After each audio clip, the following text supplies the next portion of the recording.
सहारा चाहिए सरकार।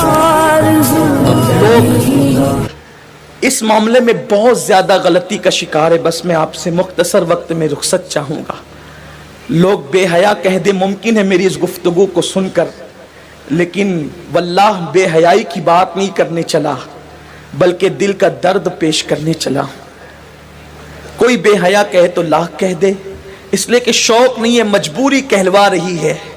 जो कहना चाहता हूं, आज हमारे नौजवान जिस फेले बद में सबसे ज्यादा गिरफ्तार हैं, जिना से भी ज्यादा, वो है अपने हाथों से अपने ऊपर गुस्ल को फर्ज करना।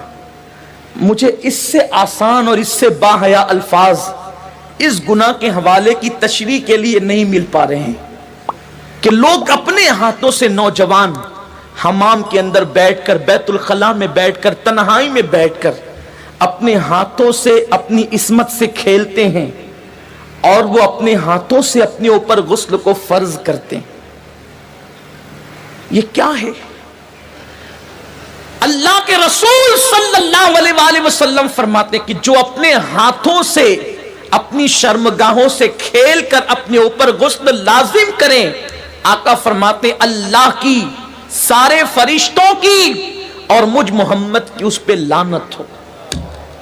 हुजूर जिस पे लानत करें, जो बेबाक लड़के, बेबाक छोकरे, वो तो जिना के अड्डों तक जाते हैं, लेकिन नाम में हाथ जो शरीफ कहलाते हैं, वो डरते हैं कि जिना से पकड़ न लिए जाएं, इज्जत न चली जाए, तो वो अकेलों में, बिस्तरों पर, मकानों में, दुकानों में, तन्हाइयों में अपने हाथों से अपने सरमाए को बर्बाद करते हैं। मैं अपना दिल का दर्द अपने उन भाइयों तक पहुंचाना चाहता हूं और आपके तवस्सुत से दुनिया भर में मेरे जो नौजवान इस फेले बद में गिरफ्तार है, जिस पर रसूल पाक ने लानत की, अल्लाह ने लानत की, हुजूर अलैहिस्सलातु व तस्लीम के गुलामों, जो अपने हाथों से अपने ऊपर गुस्ल फर्ज करें, कयामत के दिन उनको जानियों से ज्यादा सख्त अजाब दिया जाएगा। जिना करने वालों से बदतरीन अजाब उन लोगों को दिया जाएगा। और मेरे आका अलैहिस्सलाम फरमाते हैं, कयामत के दिन कुछ लोग ऐसे होंगे जिनके हाथ हामिला होंगे, हाथों पर हमल के आसार होंगे। सहाबा ने अर्ज़ की, या रसूल अल्लाह, लोगों के, मर्दों के हाथ हामिला होंगे? आका फरमाते हैं, हाँ, जिन्होंने अपने हाथों से अपने ऊपर गुस्ल फर्ज किया होगा। इशारों की जबान में उसका मफहूम अर्ज कर रहा हूं। कयामत के दिन वो इस हालत में उठेंगे कि उनके हाथ हामिला होंगे। और याद रखना, ऐसा करने वाले, उनके चेहरों पर फटकार बरसती है, आंखों के इर्द गिर्द काले काले हल्के पड़ जाते हैं, गड़े पड़ जाते हैं, आंखें अंदर को धंस जाती है, जिंदा रहकर भी इंसान मुर्दा नजर आता है।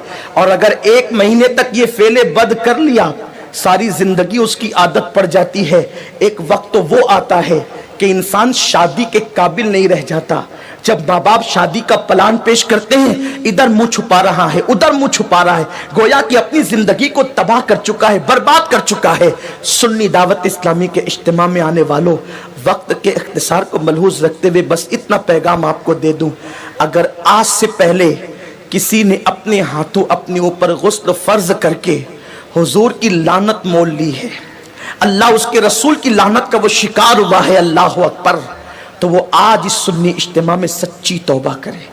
इसलिए कि तौबा इंसान की जिंदगी को बदल देती है। ये तौबा ही है जिसने फुज़ैल इब्न अयास को औलिया का ताजदार बनाया। ये तौबा ही है जिसने बिश्र हाफी को बगदाद के मैखाने से निकालकर काबे का मुजावर बनाया और 2 लाख हदीसों का हाफिज बना दिया। ये तौबा ही है जो इंसान को बहुत बुलंद मर्तबे तक ले जाती है। आज सच्ची तौबा कर लें, इसलिए कि तौबा करोगे नजात पाओगे। एक हदीस पाक का खुलासा इख्तिसार से और अपनी गुफ्तगू तमाम करूं, जब भी ऐसे गुनाह करने को दिल चाहे तो उस वक्त इतना सोचना कि अल्लाह देख रहा है। अगर ये सोच करके गुनाह छोड़ दिया तो जिंदगी कामयाब है।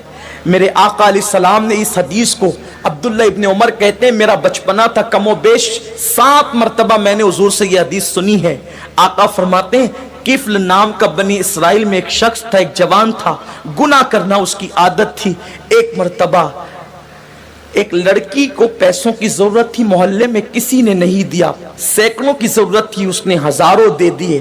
لڑکی نے شکرانے کے طور پہ اسے دیکھا, اس نے لڑکی کو کہا ایک کام کرو, میں نے اتنے پیسے دیے ہیں, اس کے بدلے میں کچھ نہیں چاہتا, بس اتنا چاہتا ہوں کہ تم میرے گھر چل کر تھوڑی دیر بیٹھ جاؤ اور مجھ سے کچھ باتیں کر لو. لڑکی چلی گئی, اس نے ساری کھڑکیاں اور دروازے بند کر دیے اور لڑکی کے ساتھ بیٹھ کر باتیں کرنے لگا. جب کھسک کر کے آگے گیا تو لڑکی کے بدن پر کپ کپی طاری ہو گئی, وہ اٹھ کر کھڑی ہو گئی. اس نے پوچھا اے لڑکی, تیری مدد کسی نے تو نہیں کی, پھر آخر اس کھڑکی دروازوں کے بند ہونے کے بعد تو کس سے ڈرتی ہے؟ تو لڑکی نے جواب دیا کہ کوئی نہیں دیکھ رہا ہے.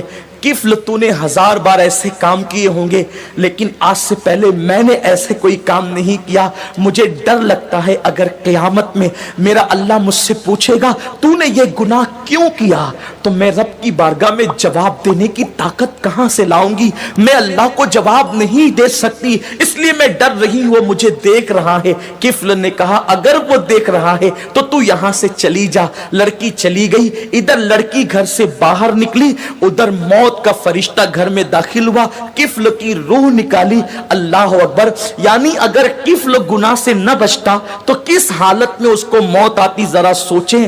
بستروں پہ لیٹ کر اپنے اعضاء سے کھیلنے والوں کو میں پوچھنا چاہتا ہوں, گندی تصویریں دیکھ کر اپنے اوپر غسل فرض کرنے والوں کو پوچھنا چاہتا ہوں, زنا کے مناظر دیکھ کر اپنے جذبات پہ بے قابو کرنے والے میری قوم کے جوانوں سے, میرے بھائیوں سے پوچھنا چاہتا ہوں, میں اپنے قوم کے مستقبل کو کتنا تاریک دیکھوں. جو قوم کبھی مصلی پر رات گزارتی تھی, پاک آنکھوں کو رو رو کر کے پاک کرتی تھی, آج اس قوم کے جوان بستروں پہ ناپاک ہو رہے ہیں, اپنے ہاتھوں سے ناپاکی کو خرید رہے ہیں. اللہ اکبر. سوچو اگر اسی حالت میں موت کا فرشتہ آ گیا اور موت آ گئی تو اللہ کو کیا جواب دو گے, کیا منہ دکھاؤ گے رب کی بارگاہ کے اندر؟ اللہ اکبر. کفل جیسی وہ لڑکی گھر سے باہر نکلی, موت کا فرشتہ آیا, کفل کی روح نکالی اور کفل مر گیا. جنگل کی آگ کی طرح یہ بات پھیل گئی پورے محلے میں, کفل مر گیا مر گیا مر گیا.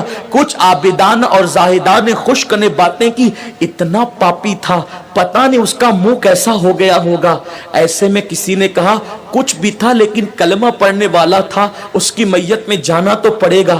جب لوگ اس کی میت میں گئے تو اس کے گھر پر قدرتی قلم سے لکھا ہوا تھا کہ کفل اللہ سے ڈر کر ایک گناہ سے بچ گیا, اللہ نے اس کی ساری زندگی کے گناہوں کی مغفرت فرما. آؤ ہم بھی سچے دل سے توبہ کر لیں, رب کو منا لیں. زندگی کا کوئی بھروسہ نہیں, اور اتنے بڑے اجتماع میں آئے ہو, میں تو بس اتنا کہتا ہوں یہاں سے جاؤ تو یہ عزم لے کر جاؤ, انشاءاللہ نہ گناہ کریں گے نہ گناہ کرنے دیں گے.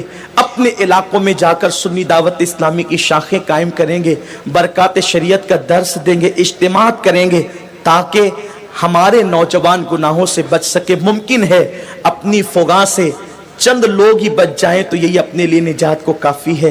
اللہ تبارک و تعالیٰ سے دعا ہے میرا اللہ مجھے آپ سب کو عمل کی توفیق دے. باتیں تو بہت ہے لیکن وقت مختصر ہے. یہ قصہ لطیف ابھی ناتمام تھا, جو کچھ یہ قصہ لطیف ابھی ناتمام ہے, جو کچھ بیان ہوا وہ آغاز باب تھا. گفتگو کے درمیان کوئی غلطی اللہ معاف فرمائے.